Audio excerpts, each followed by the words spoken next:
History is rarely changed by a single event, but by the slow, silent evaporation of foundational convictions. For the Victorian Baptists of the late 19th century, the arrival of the new theology was hailed as a brilliant dawn of intellectual progress, a chance to finally reconcile the Bible with the laboratory. But where others saw enlightenment, Charles Spurgeon saw an execution. The Downgrade Controversy was the definitive collision between a faith anchored in an infallible, supernatural revelation and a religion reshaped by the shifting winds of human reason. It was a battle for the very soul of the church, proving that when the pillars of truth are traded for cultural relevance, the collapse is never far behind. The Downgrade Controversy stands as a watershed moment in ecclesiastical history, representing far more than a mere localized squabble among Victorian Baptists. It was the definitive collision between historic orthodoxy and the burgeoning forces of modernism, a conflict that fundamentally reshaped the landscape of Western Christianity. At its core, the controversy was a struggle over the source of truth. Whether the church would remain anchored to an infallible, divinely revealed scripture or drift toward a subjective, evolving theology dictated by the prevailing cultural and scientific zeitgeist. The significance of this period cannot be overstated, as the downgrade served as the primary battleground for the most serious crisis facing English Baptists in the late 19th century. It pitted the world's most famous preacher, Charles Haddon Spurgeon, against a denominational structure increasingly enamored with German higher criticism and evolutionary thought. Today, we explore the descent from doctrinal clarity into a slippery mountain of compromise, tracing the shift from institutional warning to total withdrawal. By examining the intellectual foundations, institutional failures, and personal costs of this conflict, we gain insight into a pattern of denominational decline that many argue continues to replicate itself in the contemporary era. The genesis of the Downgrade Controversy was not a sudden explosion, but a gradual seismic shift in the intellectual foundations of the English theological world. During the 19th century, the traditional view of the Bible as a supernatural unified revelation came under intense scrutiny from higher criticism, largely imported from German universities. This movement sought to treat the biblical text as a purely human artifact, subject to the same literary and historical analysis as any secular work. Proponents began to see the Pentateuch and Gospels not as divinely inspired records, but as complex layers of oral tradition and editorial compilation. John Clifford emerged as a leading advocate for these methods, representing a radical departure from the Puritan heritage. This created a rift between those holding to supernaturalism and those seeking a progressive Christianity. The upheaval was exacerbated by applying evolutionary theory to religious history, suggesting that human understanding of God was in a state of constant upward progression. The focus of theology shifted away from the objective reality of the substitutionary atonement and toward a social gospel, prioritizing Christian ethics over the preservation of the faith. Modernists boldly defended their positions, believing they were not abandoning Christianity, but were actually saving it by making it relevant to the modern age. Charles Haddon Spurgeon recognized that they represented a completely different religious system. He saw that if the Bible's integrity were surrendered to the critics, the authority for every other doctrine would crumble. The transition was facilitated by a linguistic sleight of hand. Proponents of the new theology poured entirely different meanings into established terminology, creating a fog of ambiguity. By domesticating the transcendent elements of the faith, these thinkers sought to reconcile the gospel with the demands of Enlightenment rationalism. Consequently, the Bible was no longer viewed as the judge of the culture, but was instead hauled before the bar of contemporary human preference. This subtle subversion meant that the foundation upon which the Baptist Union was built began to dissolve through a quiet intellectual evaporation of its core convictions. This intellectual crisis set the stage for the public conflict, leading to the public outbreak of the controversy in 1887. The downgrade was far more than a minor administrative dispute. It represented the most severe crisis to confront English Baptists during the twilight of the 19th century. To the casual observer, the movement within the Baptist Union might have appeared to be a sophisticated evolution of faith. Yet Charles Haddon Spurgeon perceived it as a lethal departure from the core tenets of Christianity. He famously lamented that this new religion shared no more commonality with true Christianity than chalk is cheese. At the heart of Spurgeon's alarm were three specific doctrinal erosions that he believed threatened to dismantle the gospel entirely. He observed a growing trend toward Socinianism, where the deity of Jesus was subtly traded for a version of Christ who was merely a moral exemplar. Traditional views of judgment were being replaced by the larger hope, a form of universalism championed by figures like Samuel Cox. This perspective suggested that all might eventually be saved, regardless of their faith in this life, effectively removing the urgency of the gospel. Finally, Spurgeon identified infidel views of the Bible, a direct result of higher criticism. The scriptures were no longer treated as the infallible breath of God, but as a collection of human myths subject to modern revision. Spurgeon utilized the metaphor of a steep, slippery mountain to illustrate the perilous nature of these theological shifts. In his view, once a single step was taken toward compromise, the downgrade momentum became nearly impossible to arrest. The danger lay in the deceptive packaging of these changes as progress. By framing the abandonment of doctrine as advancement, proponents made the path of compromise appear attractive and even virtuous to a generation eager for cultural relevance.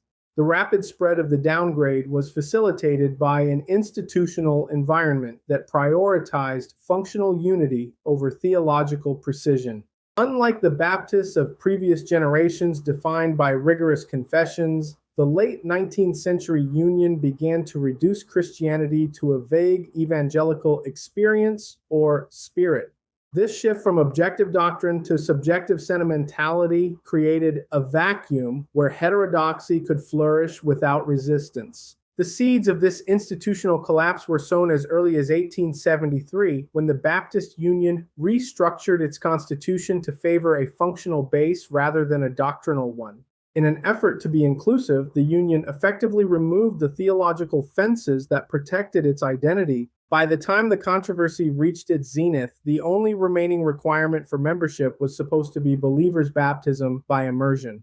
Yet even this foundational practice was being ignored as the Union struggled to maintain even its most basic identifying marks. John Clifford's own church, for instance, relegated baptism to a matter of individual conscience rather than a denominational standard. The failure was also linguistic. A semantic corruption took hold where traditional evangelical labels were retained while their meanings were discarded. Sir James Marchant noted that while John Clifford claimed to give the cross a central position, his interpretation of the atonement bore little resemblance to historic understanding. The term evangelical became so debased that it was applied even to those who actively sought to undercut the pillars of historic Christianity. This pragmatism, the desire to maintain a large unified body at the cost of clear confession, meant the Union was structurally incapable of defending its faith. The Union was structurally incapable of disciplining the very errors that were eroding its foundations. This desire for a broad, unified tent ensured that the very ground upon which the denomination stood was slowly being washed away.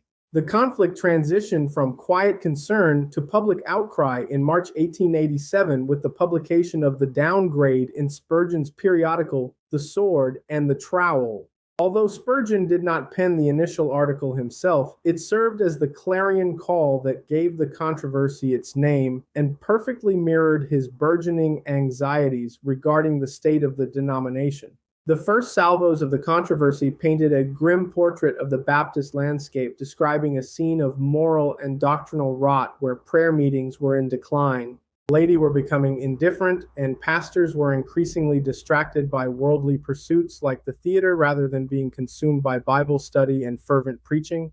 While the early complaints touched on worldliness and a lack of prayer, the focus narrowed almost exclusively to the crisis of doctrinal decay as the debate intensified. Spurgeon was profoundly shocked by the vitriol his warnings provoked. He had anticipated that the Union would rally to his side to purge the error. Instead, he found himself isolated and subject to extensive criticism. Far from being greeted as a hero of the faith, he was treated as a divisive troublemaker. This lack of support only fueled his resolve, leading him to step up the attack in subsequent articles throughout the following months. For the last 4 years of his life, the world's most prominent preacher was at war, recognizing that the early modernism infecting the Union was a terminal threat to biblical Christianity. Recognizing the threat as terminal, Spurgeon reached his breaking point. In a move that sent shockwaves through the global church, he resigned from the Baptist Union. He walked away despite pastoring its largest and most influential congregation, a decision that forced every Baptist in England to choose a side. His departure was met not with reconciliation, but with a hardening of hearts within the denominational structure. This culminated in an official censure by the Union, a symbolic act that signaled the denomination's final choice to prioritize its institutional structure. It was a tragic end, proving the Union had chosen institutional unity over the convictions of its most famous son. Historians often reckon the conflict as having concluded with Spurgeon's death in 1892, yet its echoes remain audible in every contemporary debate regarding biblical authority. The downgrade served as a definitive template for the life cycle of religious institutions, illustrating the process by which a movement moves from conviction to compromise. A primary catalyst was the transformation of the pastoral office, shifting the minister's identity from a steward of the divine mysteries to an intellectual explorer. The pulpit was no longer an anchor for the authoritative, "Thus saith the Lord," but a laboratory for honest inquiry, where doctrinal steadfastness was reframed as stagnation. This evolution was intertwined with a desire for cultural respectability. Younger ministers felt the sting of being labeled obscurantist by the secular elite. They craved a seat at the table of modern thought, unaware that the price of admission was the very supernaturalism that gave their faith its unique power. The fear of being perceived as intellectually inferior often outweighed the fear of theological error, transforming the ministry into a profession of academic fashion. For Spurgeon, unity was a byproduct of truth. He argued that to seek unity at the expense of doctrine was to create a confederacy in sin. Conversely, the leadership operated under a pragmatic definition of unity, viewing the union as a diverse umbrella that could house any perspective to maintain the organization. The institutional capture was facilitated by the control of colleges. Spurgeon noted with alarm that young men were being tutored by professors enamored with German skepticism. This created a divide where the older laity, raised on robust theology, found themselves listening to sermons high on ethical sentiment but low on biblical substance. The colleges acted as a filter, creating a self-perpetuating cycle where the institutions became hostile to the very beliefs they were founded to propagate. This linguistic camouflage meant many believed they were still hearing the gospel, even as the heart was being cut out of it through redefined terminology. Spurgeon foresaw that a relevant church that had lost its doctrinal distinctiveness would eventually become irrelevant to the very world it sought to win. Ultimately, the downgrade was not just a battle over ideas, but a struggle for the very soul of the Baptist movement. It questioned whether the church possessed a message that was timeless and transcendent, or whether it was merely a vessel reflecting the evolving values of its age. By the time the controversy reached its peak, the divide was irreconcilable. One side clung to a faith that judged the world, while the other embraced a faith that was judged by the world. Spurgeon's lonely stand reminds us that the cost of doctrinal integrity is often high, involving the loss of reputation and institutional standing. His failure to reform the Union during his lifetime did not diminish the prophetic nature of his warning. The subsequent decline of denominations stands as a testament to his foresight. The Union's decision to prioritize institutional peace over theological purity led to a slow, decades-long erosion of influence and vitality. The downgrade controversy remains a definitive study in the fragility of institutional orthodoxy and the relentless pressure exerted by the world upon the church. It serves as a permanent reminder that the path of theological drift is always downward, and the only defense is an uncompromising commitment to the objective truth of God's Word. The Prince of Preachers may have died in the battle, but his voice continues to cry out from the pages of history, urging the church to stand firm upon the mountain of truth. Reflect on this. In an era that demands open-mindedness at the cost of objective truth, where do you draw your line in the sand? Are the foundations of your faith built upon the shifting sands of cultural approval, or are they anchored in the immutable word that Spurgeon risked his very life to defend? Next week, we travel further back to the rugged theological terrain of 18th century Scotland to perform an autopsy on the Marrow controversy. We will unpack how a single book ignited a firestorm that separated the legalists from the evangelicals and redefined the marrow of the Christian message. If you value in-depth scholarly analysis, subscribe to Theology today. By joining our community, you are participating in the preservation of historic truth for the challenges of the present.